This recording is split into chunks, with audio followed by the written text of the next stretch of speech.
የማዕድን ሀብት ልማት ቢሮ በጥንካሬ የታዩና ሊበረታቱ የሚገባቸው ተግባራት ስትራቴጂካዊ ጠቀሜታ ያላቸውን ማዕድናት በመለየት ባለሀብቶች ወደ ዘርፉ ገብተው እንዲያለሙ የማድረግና የናሙና ኤግዚቢሽን በማዘጋጀት የማዕድን ጥናት መረጃዎችን በተለያዩ የሚዲያ አማራጮች በማስተዋወቅ የመሰረተ ልማት ስራዎችን በማመቻቸት እየተሰራ ያለው ስራ የሚበረታታ ነው። በተለይም ማዕድናትን በግብአትነት የሚጠቀሙ አምራች ኢንዱስትሪዎች በክልሉ እንዲስፋፉ በምርምርና በማምረት ስራ ለሚሰማሩ አልሚዎች ፈቃድ ሰጥቶ ወደ ስራ እንዲገቡ በማድረግ ታቅዶ ከ14.7 ቢሊዮን ብር በላይ የኢንቨስትመንት ካፒታል ያስመዘግቡ 199 አልሚዎች ፈቃድ ተሰጥቷቸዋል።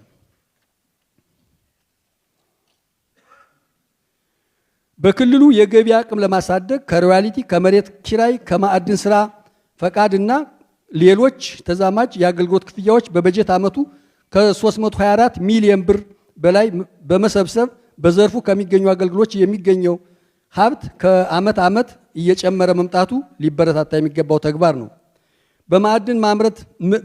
በማዕድን ማምረትና ምርምር ስራ ከተሰማሩ ባለፈቃዶች የማህበረሰብ ልማት ፈንድ ገቢ በማሰባሰብ በሁለት ወረዳዎች የ5 ኪሎ ሜትር የጠጠር መንገድና የንጹህ መጠጥ ውሃ ማቅረብ መቻሉ በጥንካሬ ተመልክተነዋል።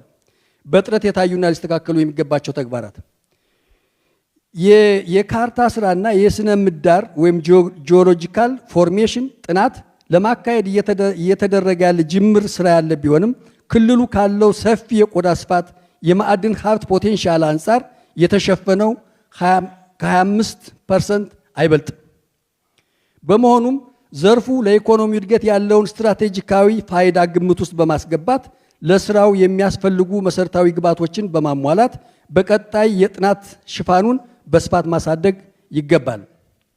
የማዕድን ጸጋዎችን በህገወጥ መንገድ የመጠቀም ዝንባሌ ወይም ትሬንድ አልተገታም። ፈቃድ ሳይኖራቸው የማዕድን ቁፋሮና ዝውውር የሚያደርጉ ብዙ ናቸው።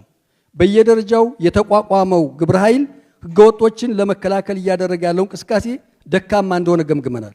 በመሆኑም የማዕድን ግብረ ኃይሉ በጥብቅ ዲሲፕሊን እንዲመራ በማድረግ የህገወጦችን እንቅስቃሴ ትርጉም ባለው ሁኔታ መግታት ያስፈልጋል።